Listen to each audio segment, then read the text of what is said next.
World over, all our brothers and sisters in different countries, in the different time zones, at different places, we all understand at this point of time, we all are passing through difficult patch because coronavirus is there. And due to the coronavirus, the entire system is disrupted world over. But at the same time, you've got to be taking care of your wellness. You've got to be mentally fit. You've got to be body wise fit. And at the same time, you've got to be business wise also fit. Because as long as you'll remain positive, you'll get new ideas, you'll get new thought process. And with every difficulty, there is a solution also.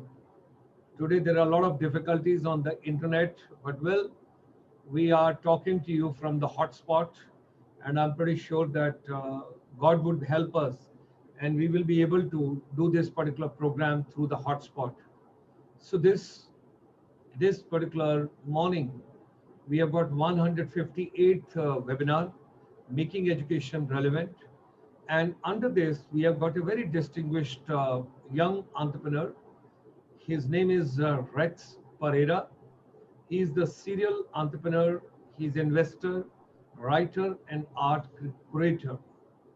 Ladies and gentlemen, today the youth are very, very creative and very dynamic, and I've got lots of respect, lots of affection, and lots of love for these youngsters. And he's going to talk to us today, building businesses where the best ideas win. So, from our chamber, we extend him a very hearty welcome this afternoon. It's indeed a privilege, it's a proud privilege. We have got him with us today, and he's going to share his vision with us, and he's going to share the ideas with us, what all can be done, and how the youngsters further can get into all this. So, with these words, I won't take much of time because as it is in connecting, we took almost 8 minutes extra. So I go straight to my distinguished guest this afternoon, Mr. Rex Pereira. You're very handsome, you're very smart, you're young, you're dynamic, and you've got a lot to give to this world because the future belongs to you and the world belongs to you. And like you will take the world ahead, you will take world forward, whatsoever best can be done. So this afternoon, our basic objective is, of course, in this series, we have got a couple of programs and our focus is how to make education relevant. So when we talk about education, we talk about whether education is for getting a job or it's to become an entrepreneur or it's going to go for startup or stand up or some other name you can always give it. Ultimately, there has to be a purpose of education that is very important. So when we talk about economic purpose, certainly it comes to our mind what kind of an economy has to be built and what all can be done.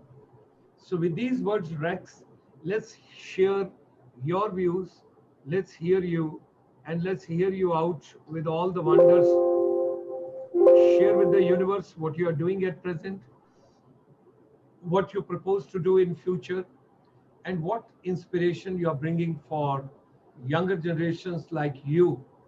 Those are tomorrow of India, those are tomorrow of the world, and they are the one who will take the entire gorgeous torch further. So kindly share your vision. With these words, ladies and gentlemen, Rex Pereira. Uh, Thank you for having me on your platform. And it's really a special treat to be here today and be a part of the impactful work that Dr. Sharma here you're doing.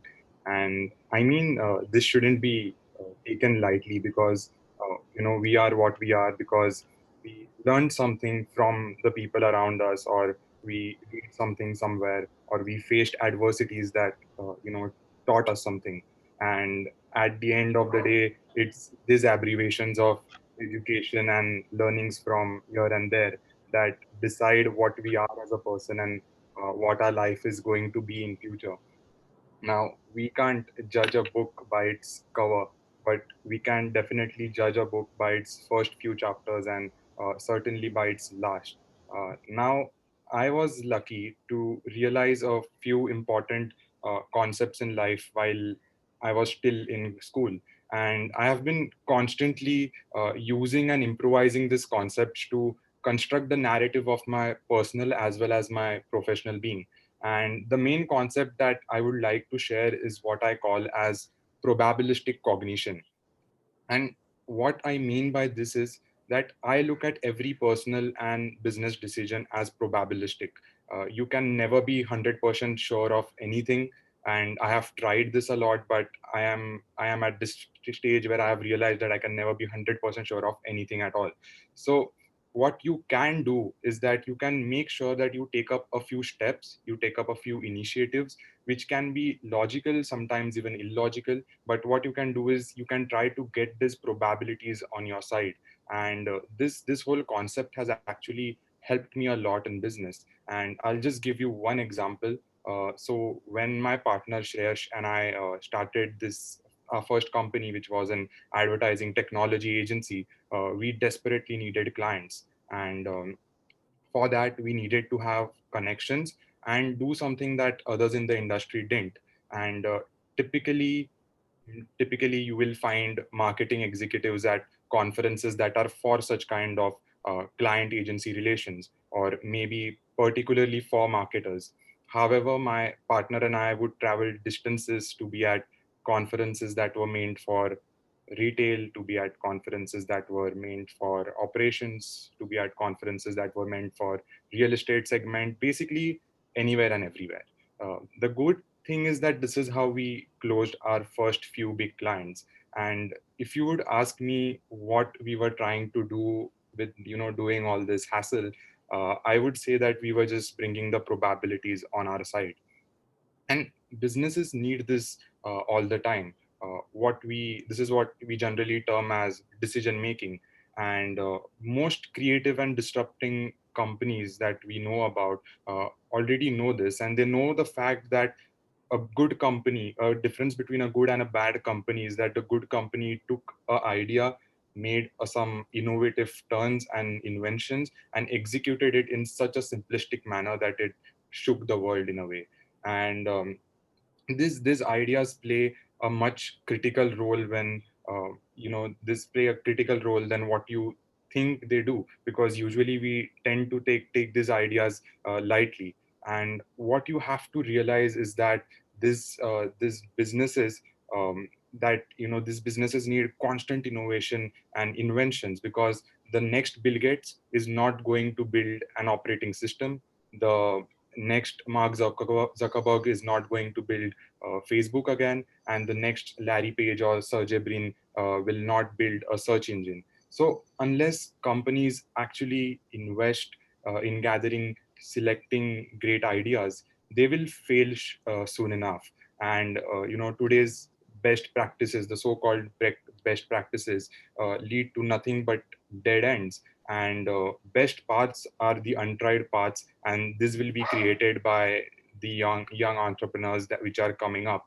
So that brings us to the question: how do we make sure that any company that you start or operate becomes a powerhouse of creativity and innovation? No one can predict the future exactly, but we know two things about it. The first thing is that it's going to be different, and the second thing is that it must be somehow rooted in today's world. And we can think of future to work in two ways. So you can imagine an x-axis on a graph and a y-axis. So your x-axis is your horizontal axis. You can think of this as your extensive progress, basically copying the same things as others are doing. For example, the local shops that you see, that some Gupta ji is doing this, so I'll start doing the same thing. So that's your extensive progress on your horizontal axis. And this is comparatively easy to imagine, because these things are already been done. However, your y-axis is the intensive progress. And this is where your innovation and your invention happens. This is the y-axis. This is the axis which the young entrepreneurs have to focus on, or not just young entrepreneurs, but even existing businesses. If they ever want to stay until the end of the century, they have to focus on this innovation cycle. Now, ever since I was a kid, um, I spent a lot of time reading, and I was amazed by Leonardo da Vinci's notion of knowing something about everything. which is why he was a botanist, he was a biologist, a cosmologist, a painter, a mechanist, you name it. So I read not just about one subject, but I read about anything and everything that I could get my hands on. And I had a few realizations, and I realized two things here. One, that I'm never going to be sure of anything, because the more I learn, the more I realize that there is more to it. There is something that I'm always missing out on, and that making decisions in business line is going to be super difficult for me, because there will be so much data in front of me, and I wouldn't know how to, make sense out of it. And you have to understand that the matters of mind are quite complicated, and we all have our own versions, and what's right and what's wrong. Adding to that, as much as we love to say that I keep my emotions out of the picture and I only deal with what's logical during a discussion or a business meeting, and all I will tell you is that stop lying to yourself. I mean, I think a majority of our decisions are based on emotions, and if logic was all that was needed for decisions, then algorithmic trading would have been the solution to all our stock market investing problems, because you would just know what's going to happen. But emotions is such a large part of everything that it actually interferes in everything, and which is why it's difficult even for computers or this algo trading to actually define what's going to happen in the market. And even the latest research in machine learning teaches us that computers are better than humans when it comes to doing things that require thinking, but they are incompetent when it comes to doing something which is done without thinking. And as much as technology is improving, we should also realize that computers can speed the process of data, but gives us little help in reading the meaning of the printout. So my father always says this, that meaning has a reputation to arrive late, and the highest form of meaning is wisdom, and which is slowest to arrive. And during these two things, the society suffers from a meaning gap, basically, between the input of the information, and while this information is processed, and we have constructed meaning out of it. And as entrepreneurs, our objective should be to coexist with this human technology if we are going ahead in the future. And for us humans, that means is that we shouldn't forget the principles of humanity, which drive which are the driving forces through this race of digitalization and in human behavior that we all see around us.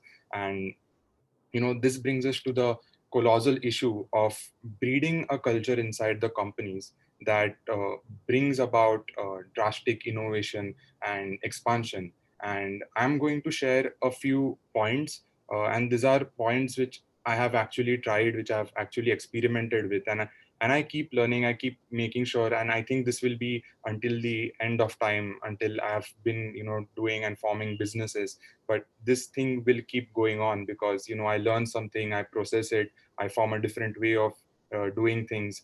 So these are a few things, and the first is what is called as idea meritocracy. And this method has not been widely used as of now, but there are a few top players in the industry, including the world's biggest hedge fund management firm. It's called as Bridgewater Associates. And what this concept basically tells you to do is that instead of using the conventional ideology of letting the individual at the top of the hierarchy chain decide what has to be done, a system is created, an organizational system basically is created, where every individual of the firm is welcome to give out his new ideas. These ideas are then approved on the basis of its merits.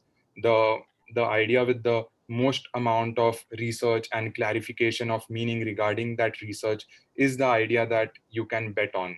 And personally, to apply this in our companies was a difficult task for me at first, but after working on it with my partner all this time, we have created useful methodologies to attenuate to the biases that can be caused while having this kind of discussions. For instance, and this is very important, and we will meet a lot of people even in business as well as outside of business, and I will like to mention this thing in the words of Ray Dalio. And he said that there is an abundance of confidently expressed bad ideas. And what that means for us or the people around us, that you literally have to keep your ego aside and you have to learn to be as honest about our opinions as possible and the opinions of others. And we need like a open minded attitude for accepting this kind of culture and making this breeding this kind of culture in the company. And so you have your opinions as possible and have like a curated research and clarification behind the research before making an argument or putting forward a viewpoint. Like it shouldn't be just that you're putting forward something, but you have to make sure that it's backed up rightly with the the proper research. And this has helped our companies to never miss an opportunity and to blitz scale the process from ideation to execution. And when you nurture a culture of listening, uh, people aren't afraid to share their ideas. And often the best ideas come from the team members who are most familiar with your product, because they are interacting with it every day. But generally, these aren't the members whose voices are heard while making the decisions. For instance, this is something that actually happened while we were making an e-commerce site for our company. And a customer support employee, he might see an opportunity to add one button to your website that could easily automate a certain process for the customers. But when we value these ideas of others, the employee will, if we do that, then the employee will mention this idea, and your team can actually decide and execute how we can do this, and what are the pros and cons of doing something like that.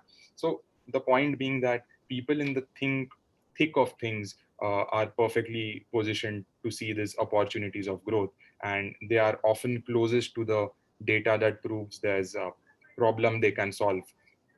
After this, I come to my second point of executing ideas in a company to is to build, which is to build and understand what you're trying to sell and for whom.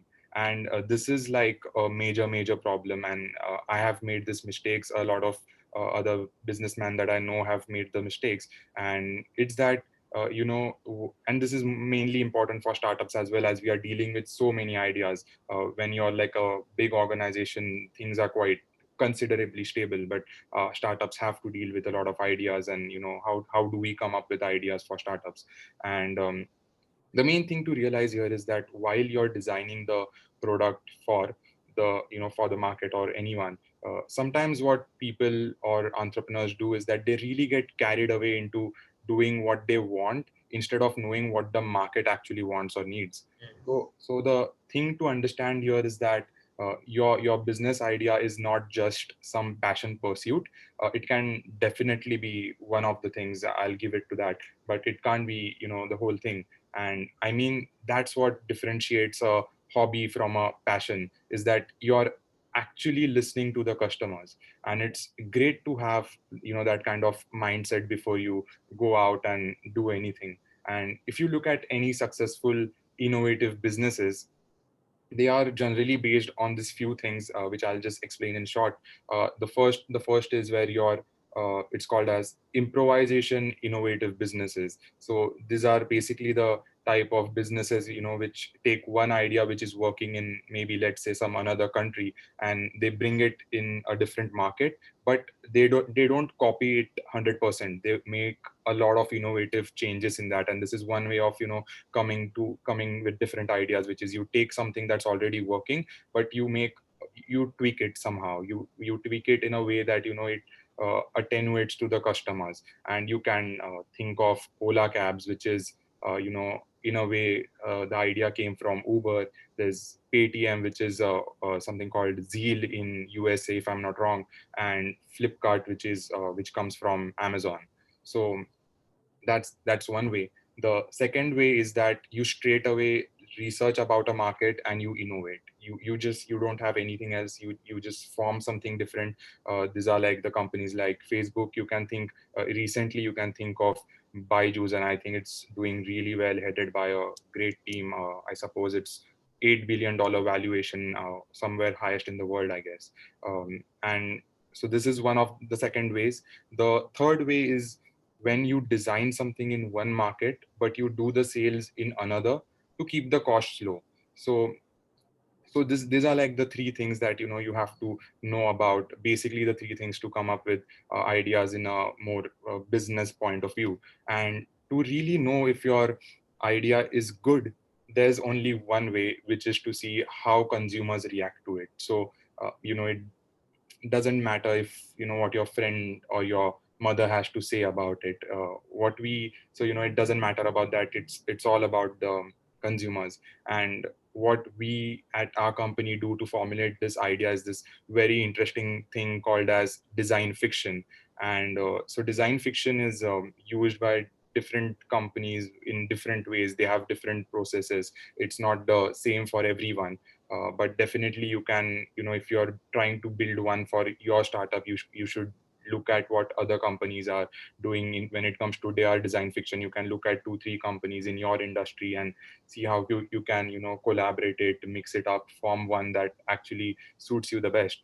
And it's I'll just explain what design fiction is. So design fiction is based on the fact that it's predominantly difficult to decide what the future is going to be like. And right, the future is quite confusing, so I don't have to tell you about that. So there is somebody who's talking about neural networks, somebody who's talking about biotech, and like, I mean, that can be the same thing, but you get the idea. But so you definitely you can't know about the future completely, but what you can do is draft different scenarios and pen down what the future looks like. So here again you need to add up the probabilities to these different events of will it happen, will it not happen. And just to give you a brief processing idea of how design fiction works, so that you can get a sneak peek into the future.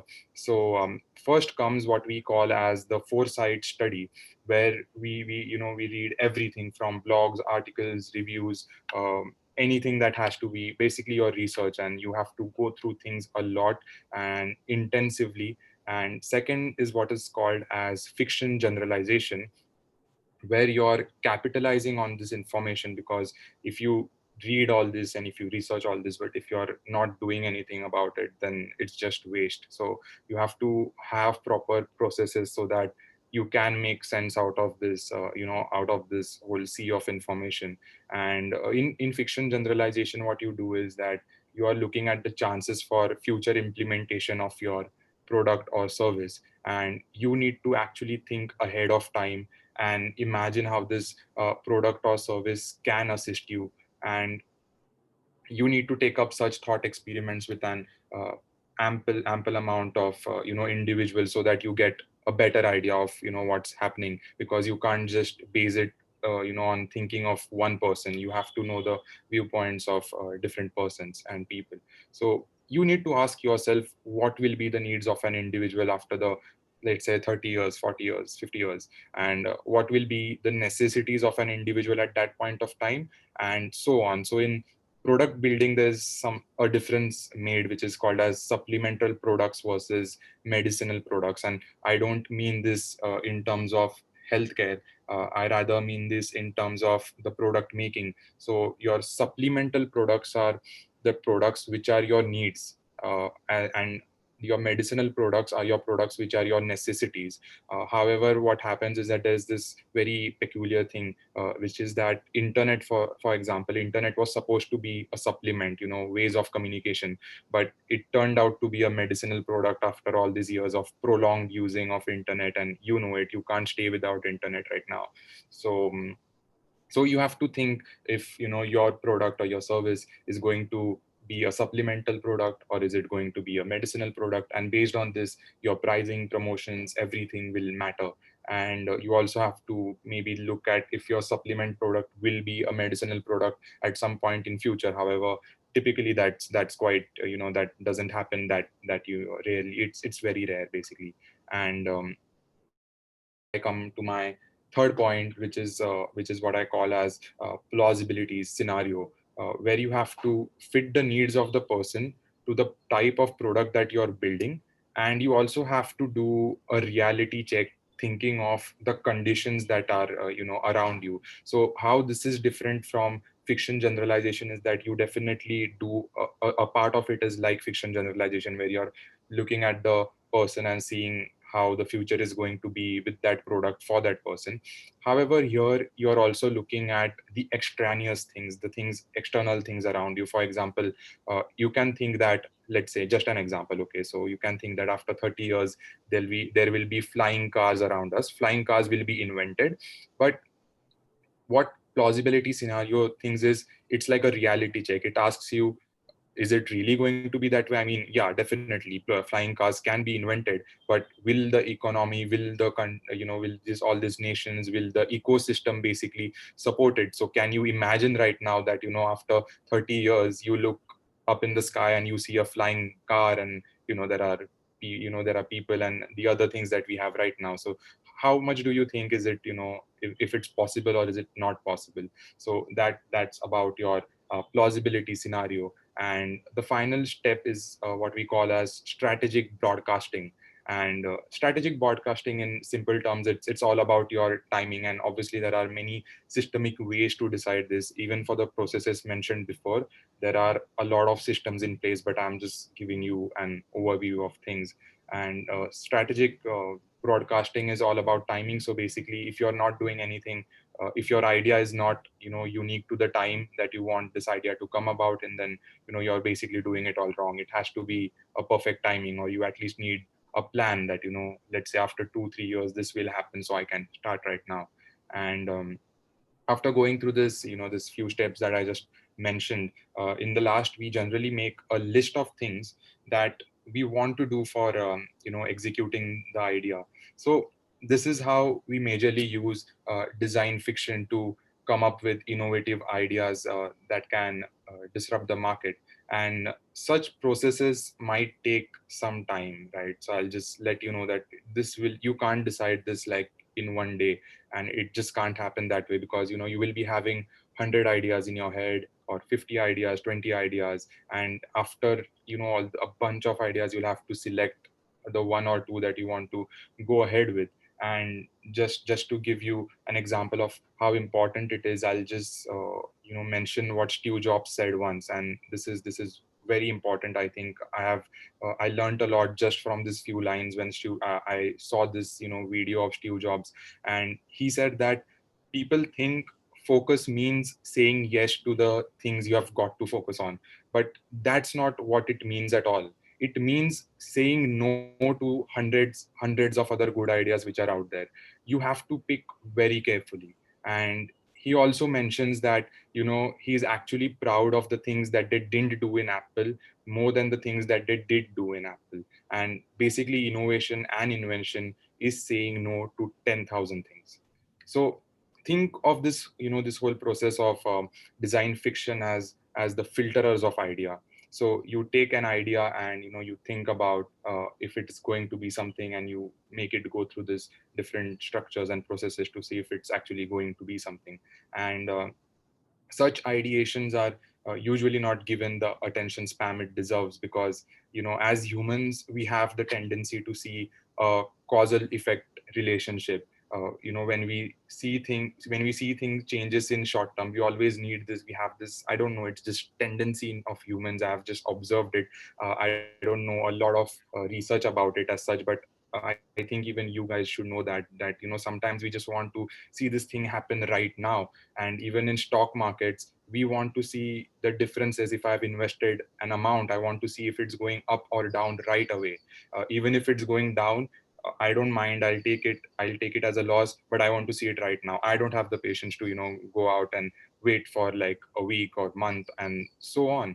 And this is something that's going to be very unproductive. It's going to be really bad for your company. In fact, sometimes the things that you don't consider important on a day-to-day basis has the most effects on in long term.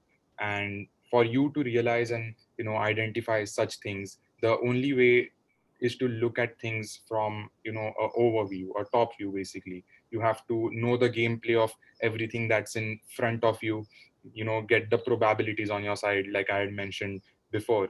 And if you don't do this, then your business is going to be doomed, and you can have my word on it. So I have always enjoyed stories. I read a lot. I love reading about different things. And just a couple of weeks back, I was reading Greek mythology, and I came across this interesting character. His name is Damocles. He lived during the period of Dionysus II, in the mythology, of course. And this one part of it was quite interesting for me, and I would just share it with you, which is that every day he sat for dinner, there would be a sword hanging right above him on the ceiling, tied to a single string of horse's tail. And he did this to remind him that he's wealthy and he's powerful at the moment, but this can all go away any minute of the time. He can it can all just vanish. And startups and other companies should know this, that if they don't keep innovating, this sword can come down at you anytime. So be aware of things, be extra conscious of what's happening around you and what you are doing, because days pass by and the sword is just going to fall on you. And because we are talking about I'm talking about mythical stories, let me just tell you one more. And this is about communications. And you can find this story in the book of Genesis. If I'm not wrong, it's verse 1, proverb 13, but I can be wrong about that. But you can definitely find it in the book of Genesis. And this is the story of the Tower of Babel, quite extensively read in Jewish mythology as well. And what this story basically is that a long time ago, uh, every all the communities, all the people that we know, everyone used to be in this one place, and everyone had the same language, everyone knew the same language, and people were all common. So basically there were no differentiative cultures, there were no different communities. It was just this one thing. And one day, all these people decided to build a tower that would reach the heavens. Now, obviously, God was scared that people can come in here anytime, and that's like a groundbreaking difference for God, because the whole point of humanity and the rationals of good and bad will all just vanish. So what God did is that now he could have just killed the people, he could have scared them, thundered the tower, he could have done a lot of things. But I'll tell you what he did was he got into this people's head, and he changed their languages. So basically, one person has one language, the other person has a different language, and from here on, no one was able to communicate with each other.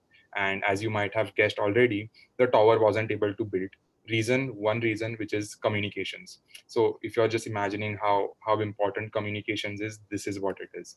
So it's really important that you know the processes and how people are communicating, and who is sharing what. Like, you can also think of the point that I had mentioned before of the idea meritocracy, that how the communication is going from your subordinates to your the leaders, the top managers of the company. So that's about this mythology stories that I wanted to tell you about. And after that, I come to my next point for the idea building, which is called as conscious experimentation. And this is something that I don't just use in businesses, but this is something that I personally use in my personal life, any relations that I have, or anything that I want to do. And I call it conscious experimentation. And what this basically means is that, let's say if you have 100 ideas, 100 things about something to make a decision, that you want to make this decision, and there are 100 points in my head right now. Now, when you actually do the research, you will more extensive research, you will realize that there are other 100 things that you don't know about. And the best way to solve this issue is to actually experiment, because when you do take an initiative and fail at it, you will know at least 50% of the things that you didn't know before. This incidences generally happen in patterns, and your company can keep learning and improvising based on this experiment. So your like they say that old people have more experience, they have wisdom. So basically, in a way, your company is trying to build wisdom, but for that wisdom you have to fail, you have to try out things, you have to be experimenting with things again and again. And again, to explain more into what conscious experimentation is, that you have to be extremely cautious and thoughtful about what is happening and how it is taking place, because here, if you are failing, it can also be a very bad failure. So you have to know exactly the right point when you have to make sure that you take another decision. You have, your decisiveness should be on point. And the more conscious you are, the flexible you will be in making these decisions and adhering to emergencies. And this is important more than ever in times that we are facing right now. And policymakers in international relations use this phrase called as order from chaos. And COVID-19 has harmed the economy, well-being, and growth of a lot of companies and people. However, this is this is a test, and we can only come out of this situation if we can think and find this order in this sea of chaos, so to put out. And the last point is to understand fundamentals. And human, what you have to realize is that there are things that change around us, like we are using laptops now, before we used something else. But human nature, like just the nature as such, hasn't changed for a billion years. And I don't think it won't, it will be changing for the next billion years. That's if we stay alive with all this climate change. uh, Only the superficial things change. That's my point. And companies nowadays are forgetting that. Just last week I reviewed a global marketing report which depicted the targeted paid marketing line on the graph, which has skyrocketed like anything. On the other hand, the organic marketing efforts were as low as 5 to 10%. What this shows is that companies are looking for short-term profits. And I mean, that report just clearly shocked me, because it was so clear that the graphs, that uh, paid promotions are on new heights, and organic marketing is just falling down, because customers don't want to build a long term, companies don't want to build a long term relationship with the clients. They are just looking to make sure that we put out these ads, and we get them into the sales funnels, and we get the money in our bank account right away. So we are basically losing out on these fundamentals. And working in an ad agency taught me how difficult it is to target the right group of customers. And if it's that difficult to use to find this type of customers, you can imagine how difficult it is for consumers to find us, because there are so many companies. So how will the consumers find us? And if you think that just paid promotions are is your answer, then let me tell you, there are so many other companies doing exactly the same thing. So you're just going to get buried under this, just tons and tons of content created by this tons and tons of companies. And you can, so point being that you can't forget your fundamentals. You can't let go of values that makes us humans. And targeting marketing should be only used as a as a value added tool, but not as a brand strategy in itself, which is somewhere most startups are going wrong. And second thing to adhere to in your fundamental is the internal and external vision. And your business has to be connected to something that is larger than life. If you're wondering why banks are investing in making sure that justice is brought down to human rights and healthcare, then this is your answer. This is why they are doing it, because companies are like individuals, and everybody likes an individual who does more than what's needed to be done, from what you expect from that person. And so basically you have to think of a company as this individual who does good, no matter what his job is. He goes out of his way, and he does these things.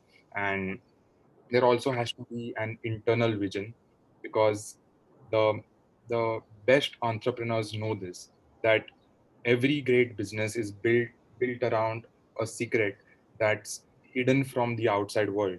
A a great company is a conspiracy to change the world, and this is what an internal vision is.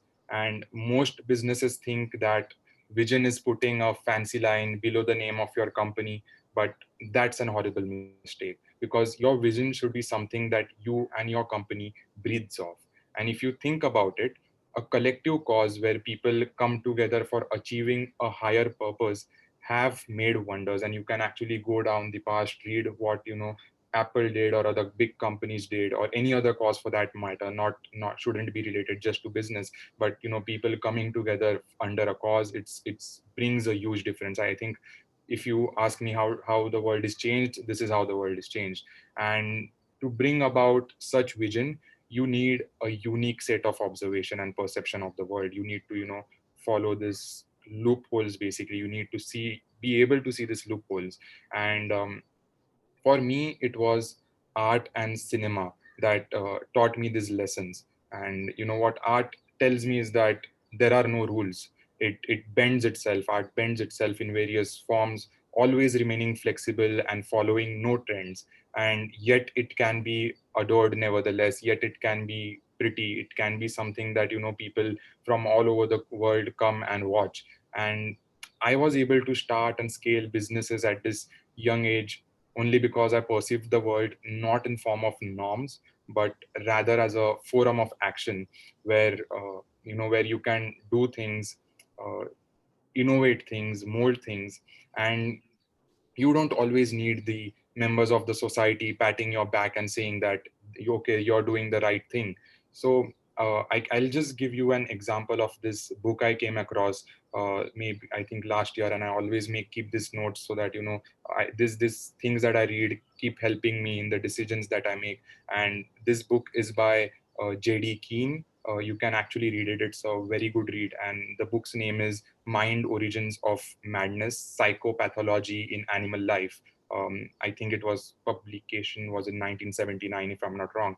And this book basically describes how laboratory animals are conditioned to accept that being part of experiments is simply part of their daily existence. And as animal enter the room, laboratory room, they take their role as a subject of following rules by being all friendly, that there is nothing they can do about it. And you have to get this in your head that our mind can play really odd games with us. We create this biases in our head where we think that only our perceptions of the world are right, and we demonize the viewpoints of others. And in the words of Daniel Kahneman, and you really need to get this line in your head. I'm quoting exactly him, and this is what he said: "We can be blind to the obvious, and we are blind to our own blindness." So we have to learn to improvise on our thinking about the thinking and impact everyone, and how we are impacting everyone around us, and how our thinking is impacting everyone around us. And the most valuable businesses of coming decades will be built by entrepreneurs who seek to empower people rather than try to make them obsolete. And to end my talk, I would just like to mention a poem by one of my most favorite writers and singers, Bob Dylan. And these are just a few lines from his whole song, but I think you should go through this song, hear it, read it, because what Bob Dylan does is he always writes poems and then sings the songs about it. So it's really good. And these are the lines.